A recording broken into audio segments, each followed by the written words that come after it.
Steelers fans, stop everything you're doing right now because what's happening behind the scenes in Pittsburgh could completely reshape this franchise for years to come. We're talking about a potential blockbuster trade-up in the draft, a shrinking list of quarterback options, and a waiting game with a future Hall of Famer that's driving the entire fan base absolutely crazy.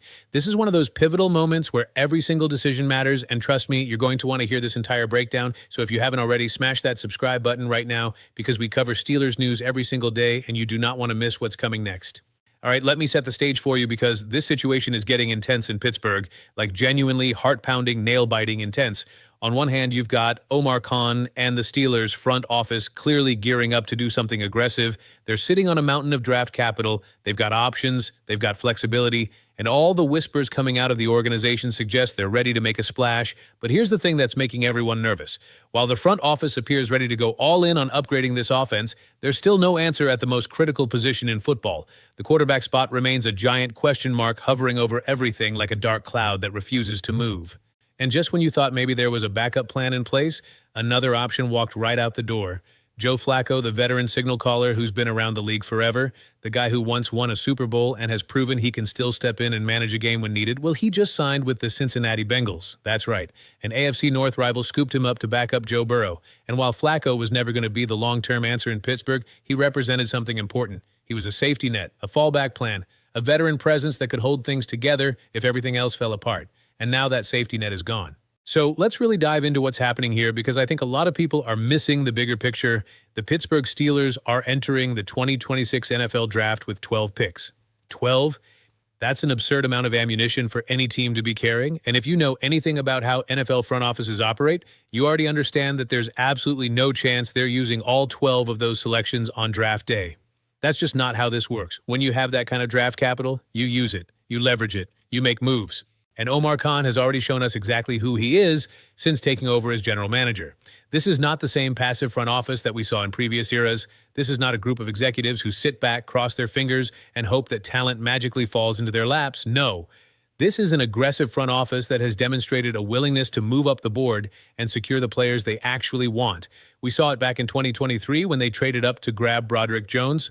That wasn't an accident. That was a calculated decision. That was a front office saying, we see our guy, we know other teams want him too, and we're not going to let him slip away. So when you apply that same mentality to this upcoming draft, things start getting really interesting because wide receiver has emerged as one of the biggest priorities for this team. The need is obvious, the desire to upgrade is clear, and the front office knows that if they want to maximize whoever ends up playing quarterback, they need to surround that guy with legitimate weapons. The problem? The top receivers in this draft class are going to fly off the board early. We're talking about guys like Carnell Tate, Malachi Lemon, and Jordan Tyson. These are not your typical mid-round prospects that might fall due to some character concern or medical issue. These are elite talents who have been on the radar of NFL scouts for years. These are the kind of players that transform offenses overnight. And when you look at how the draft board is shaping up, there's a very real possibility that all of them could be gone before Pittsburgh even gets on the clock at pick 21. And that right there is where the trade-up conversations start making a whole lot of sense. Because if the Steelers truly believe that one of these receivers can be a cornerstone of their offense for the next decade, then sitting back and hoping just isn't going to cut it. Hope is not a strategy, not when you have the draft capital to actually do something about it.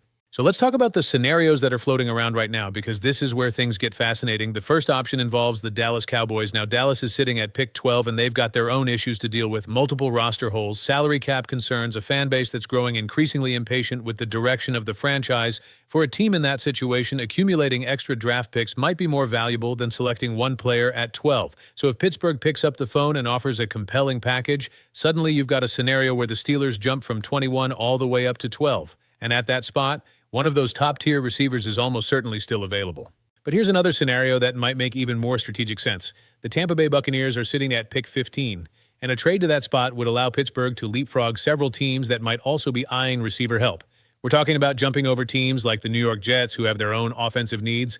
At 15, the Steelers could potentially position themselves in that sweet spot where the draft board breaks exactly the way they want it to. That's the kind of move where you're not giving up too much, but you're gaining a significant advantage in terms of player selection. Now, those first two scenarios, they're aggressive, they're exciting, but they're also somewhat conservative compared to what else might be on the table, because there's a third option that's been whispered about in certain circles, and this one is absolutely wild. What if the Steelers traded all the way up to pick number 7? The Washington Commanders are sitting at that spot, And if Pittsburgh decided to put together a massive package to jump up that high, it wouldn't just be a draft move. It would be a statement. It would be the kind of bold, aggressive action that tells the entire league the Steelers are done being passive. They're done waiting for things to happen. They're going to make things happen. Now, I know what some of you are thinking. Trading up that far is risky. We've seen it backfire before. When teams get aggressive and it doesn't work out, that mistake haunts them for years. The draft picks you give up don't just disappear. They represent opportunities lost, players who could have been on your roster wearing black and gold. So yeah, there's absolutely risk involved. But here's the counter argument. There's also risk in doing nothing. There's risk in being too conservative. There's risk in watching a franchise-altering talent go to another team while you sat back and played it safe. And the current Steelers front office seems to understand that. They seem to grasp that sometimes you have to be willing to swing big if you want to hit big. From a fan perspective, and I know many of you are feeling the same way, this whole situation is equal parts thrilling and terrifying because the upside is enormous. Imagine the Steelers landing one of these elite receivers. Imagine having a true number one weapon who can win contested catches, stretch the field, and make defenses pay every single week. That's the kind of addition that transforms an offense overnight. That's the kind of player who makes your quarterback better just by being on the field. But then there's the other side of this equation, and this is where we need to have a really honest conversation about what's happening in Pittsburgh. While the front office is preparing to potentially make this aggressive move in the draft, there's still no clarity on who's going to be throwing the football to whoever they select, and that uncertainty, it's becoming a bigger problem with every passing day. Aaron Rodgers, that's the name at the center of all of this, the future Hall of Famer who won a Super Bowl with Green Bay, the four-time MVP who's proven he can still play at an elite level when healthy and motivated. He's the guy Pittsburgh has been waiting on and waiting some more. And look, I completely understand why the organization is willing to be patient. If Aaron Rodgers decides to come to Pittsburgh, everything changes. You're immediately talking about a team that can compete for a championship right now. You're talking about a quarterback who brings not just talent, but experience, leadership, and a level of football intelligence that very few players in the history of the sport have possessed. When Aaron Rodgers is your quarterback, you have a chance to win every single game you play. That's not an exaggeration, that's just reality. But patience has its limits. And right now, the Steelers are caught in this incredibly difficult position where every day that passes without an answer is another day where their options become more limited.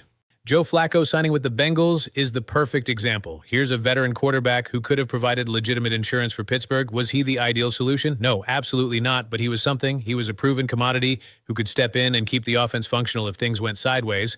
And what's interesting is that Flacco himself acknowledged it would feel strange putting on a Steelers uniform given all his history in the AFC North. He spent years with the Ravens battling Pittsburgh twice a season. That's a lot of heated memories, a lot of intense rivalry moments. But even with all that history, he was apparently open to the idea. There was mutual interest there. And now he's wearing orange and black in Cincinnati. Another option off the board, another door closed. So where does that leave the Steelers right now? It leaves them in a position that feels increasingly uncomfortable the more you think about it, because the draft is approaching fast. Decisions need to be made, and making those decisions becomes exponentially harder when you don't know who your quarterback is going to be. Think about it from a strategic standpoint. How do you fully commit to a draft strategy when the most important variable remains unknown? If Aaron Rodgers is your quarterback, maybe you prioritize certain positions differently. Maybe you focus on adding pieces that complement his specific skill set. But if Rodgers isn't coming, then suddenly your entire approach might need to shift. You might need to think about quarterback in a completely different way. You might need to build your roster around a different vision entirely. And here's what makes this whole thing so fascinating and so tense at the same time. These two storylines are completely intertwined. You can't separate the aggressive draft talk from the quarterback uncertainty. They're connected at the hip. Because picture this scenario for a moment. Let's say the Steelers trade up in the draft. They move from 21 up to 12 or 15 or even 7. They grab one of those elite receivers everyone's been talking about. The fan base goes absolutely crazy. Social media explodes with excitement. Everyone's already picturing highlight reel catches and playoff runs. And then let's say Aaron Rodgers decides to come to Pittsburgh. Suddenly you've paired a future Hall of Fame quarterback with a top-tier rookie receiver. You've got Russell Wilson as a capable backup. You've got an offensive line that's been improving. You've got a defense that can still dominate games. That's a legitimate contender right there. That's a team that scares everyone else in the AFC. The aggressive draft move looks brilliant in hindsight. Omar Khan gets praised as a genius. Everything falls into place perfectly. But now picture the alternative scenario. The Steelers trade up. They invest significant draft capital to grab their guy. The excitement is real. The expectations are high. And then Aaron Rodgers decides he's not coming. Maybe he retires. Maybe he goes somewhere else. Maybe he just decides he doesn't want to play football anymore. Suddenly you're looking at a situation where you've just invested heavily in a weapon without a clear answer at the position that matters most. And that's the tension at the heart of everything happening in Pittsburgh right now. That's why this moment feels so decisive, so critical, so potentially franchise-defining. The Steelers are standing at a crossroads, and the path they choose is going to determine how this entire era is remembered. Are they going to be bold and aggressive, betting on themselves and trusting that the quarterback situation will work itself out? Or are they going to play it safer, conserving resources until there's more clarity at the most important position? Honestly, there's no perfect answer here. There's no obviously correct choice. Smart people can disagree about what the right approach is. Some fans want to see the team swing big regardless of the quarterback situation. They argue that elite receivers help any quarterback and that you can't pass up generational talent when it's available. Others are more cautious. They want to see the quarterback situation resolved before making major investments elsewhere. They worry about putting the cart before the horse.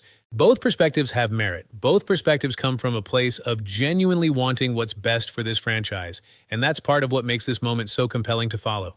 Because reasonable people can see the situation completely differently. What I know for certain is that the next few weeks are going to be absolutely critical. Every day brings us closer to the draft. Every day brings us closer to the moment when decisions can no longer be delayed. At some point, the Steelers are going to have to commit to a path. They're going to have to make choices that will ripple through the organization for years to come. And as fans, all we can do is watch, analyze, debate, and hope that the people running this franchise get it right. Because when they do get it right, when the bold moves pay off and the pieces fall into place, there's nothing better than being a Steelers fan. This is one of the most storied franchises in professional sports. 6 Super Bowl championships, a legacy of excellence that spans decades. And the current leadership clearly wants to add to that legacy. They want to bring another championship to Pittsburgh. They want to give this passionate fan base something to celebrate. The question is whether they're going to be able to navigate this incredibly tricky situation successfully, whether they're going to thread the needle between being aggressive and being reckless, whether they're going to make the right call at the right time. I'll tell you this much. I'm watching every single development with intense focus, every rumor, every report, every hint about what might be coming next. Because this is the kind of offseason that defines franchises. This is the kind of moment that separates teams that almost made it from teams that actually got there. So, what do you think? If you were running this team right now, what would you do? Would you keep waiting on Aaron Rodgers, trusting that his talent is worth the uncertainty? Or would you move on, start building something new, and take control of your own destiny without relying on one player's decision? Drop your thoughts in the comments below because I genuinely want to hear from you. This is the kind of situation where every fan has an opinion and every perspective adds something valuable to the conversation. And if you've been enjoying this kind of deep dive, this real talk about what's actually happening with our Steelers, then do me a favor and hit that like button. Subscribe to the channel if you haven't already. We're covering this team every single day, breaking down every development, every rumor, every piece of news that matters. The next few weeks are going to be wild, and you're going to want to be here for all of it. Because whatever happens next, whatever the Steelers decide to do, it's going to be one of the most consequential periods in recent franchise history. And together, we're going to be watching every single moment of it unfold. Stay tuned, Steelers Nation. The best is yet to come.